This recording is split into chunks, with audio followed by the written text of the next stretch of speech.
May mga lolang turista sa Europe na nagsasabing, "Umain na ako sa malamig na panahon at sa nagyeyelong love life." At alam mo ba kung saan sila dumadayo? Hindi sa Boracay, hindi sa Palawan, kundi sa isang maliit pero maangas na bansa sa West Africa, ang The Gambia. Golden beaches, maaraw, at may mga kabataang beach boys na parang may diploma at medalya sa pambobola. Para sa maraming lola from Europe na nasa 50, 60, minsan 70, ito ang second season ng buhay nila. Parang teleserye na may bagong leading man na handang bumembang kahit sila'y sumemplang.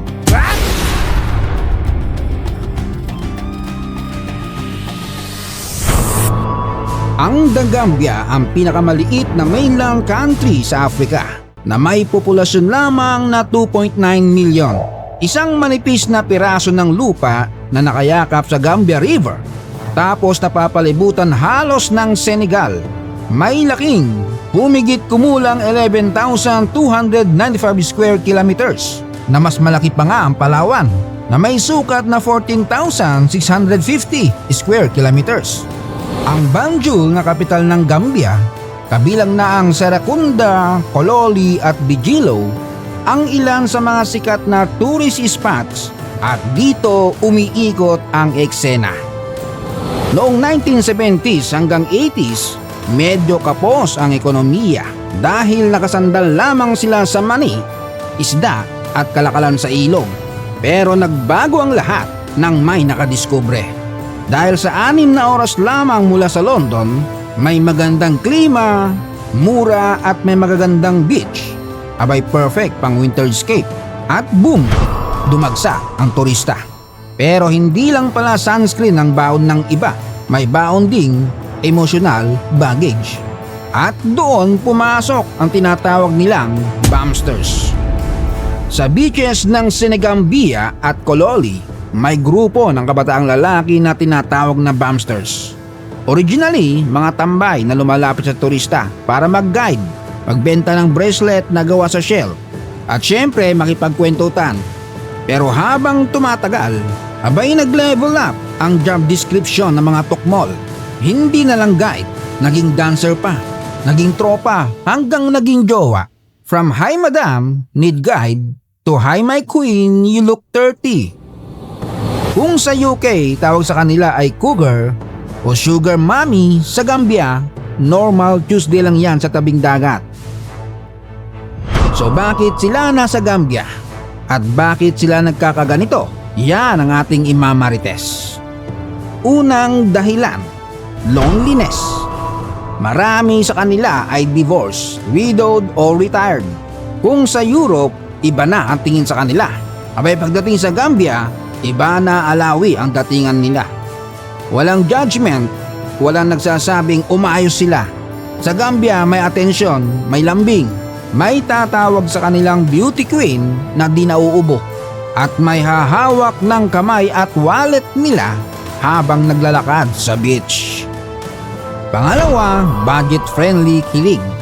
Siyempre, mas mura kaysa sa anumang parte ng Europa. Kung pensioner ka na limited ang pera, mas praktikal ang African Sunshine Package. 6-hour flight lang mula London na mas mabilis pa kaysa sa on the way mong tropa. Pangatlo, feeling young again. Imagine mo sumasayaw ka sa beach, kasama ang kasing liksi ni Russell Westbrook. What? Bro, what are you talking about, man? Sweet at todo puri sa'yo. Siyempre, automatic glow up yan. Parang may built-in anti-aging filter ang paligid. Pang-apat, economic reality. Eto, real talk. Sa side naman ng kabataang Gambian, mataas ang unemployment. Kahit maliit na regalo o financial support, malaking ambag na sa buhay nila. May mga success story, may mga nagpakasal, may nakamigrate pa sa UK, Sweden, Netherlands o saang parte ng Europa. May legit na nagtagal at nagkapamilya pa. Para sa iba, relationship ito. Para sa iba, diskarte. Para sa iba, pareho. May pangarap din sila. Dream of Europe, dream of visa, dream of mas magandang buhay. At minsan hindi peke ang feelings, tunay na tunay. Pero pag may halong kahirapan at pag-asa, nagiging komplikado ang lahat. Dahil sa bawat fairy tale, may 10 kwentong nasaan na yung 10K. Nasaan na yung pangako mong padala. Minsan heartbreak, minsan financial trap, minsan parehong nasasaktan. At ito ang dark side. Sa mga tinatawag na bumsters sa beaches ng Senegambia at Kotu. Noong lumakas ang turismo, dumami rin ang kabataang lumalapit sa mga turista. Guide daw, tsikahan lang, pero minsan nagiging aggressive na. May reports ng harassment, sobra na kung makakulaong. At feeling pogi na akala mo ginitian lang, type na siya. Dahil doon marami ang turistang naiilang, nabibuisit, naiyaya mo. At kapag may naiilang na turista, may bad reviews. Kapag may bad reviews, bawas booking. Kapag bawas booking, bawas kita ng bansa. Tourism ang malaking parte ng ekonomiya ng Gambia.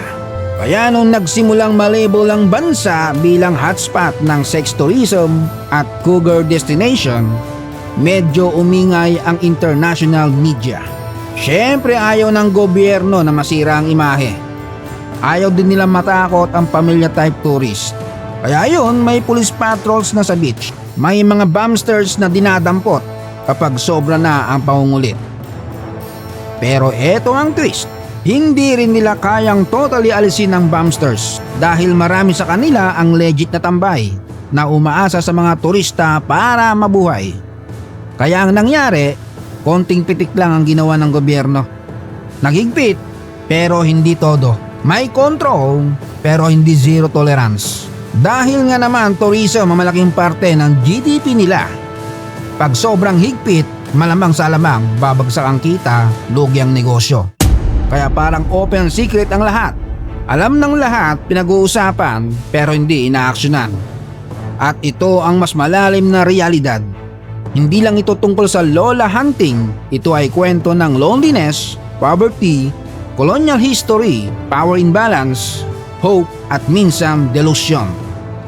Sa mga beach ng Gambia, araw-araw may 2 tao mula sa magkaibang mundo na nagtatagpo. Isang naghahanap ng lambing, isang naghahanap ng oportunidad. Minsan pareho silang may kulang at pareho silang umaasa ang mapupunan yon. Love ba talaga? Transaction o halo-halo na parang fiesta? Pero isang bagay lang ang sigurado, habang may taong naghahanap ng lambing at may taong naghahanap ng pag-asa, may kwento at kwento ang mabubuo sa tabing dagat. Habang may turista, may interaction. At habang may pangangailangan, may paraan. At sa dulo ng lahat, ito ay hindi lang travel story. Ito ay kwento ng tao na kahit anong edad, gusto pa rin maramdaman na may tumitingin sa kanya at nagsasabing mag-subscribe ka na kay Tito Jones TV.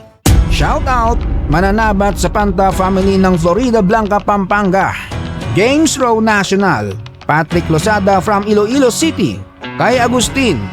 Happy birthday kay Doktora Elor Noli Punsalan, Antonio Alemandres from Davao, Diamond Aces from General Trias Cavite, Avrin Saril, Avrin and Irene, Benny Halud from Holosulu, Roel from Poland, Feji Dokino Francisco from Tarlac City, Elaine Nulam from Hong Kong, Joey Soliano from Coronadal City, South Cotabato, Michael Leola Valjavilla from Lucena City, Quezon, John Ryan from Zamboanga, Sibugay, at kay Jeric Dinopol na nasa Jeddah, Saudi Arabia.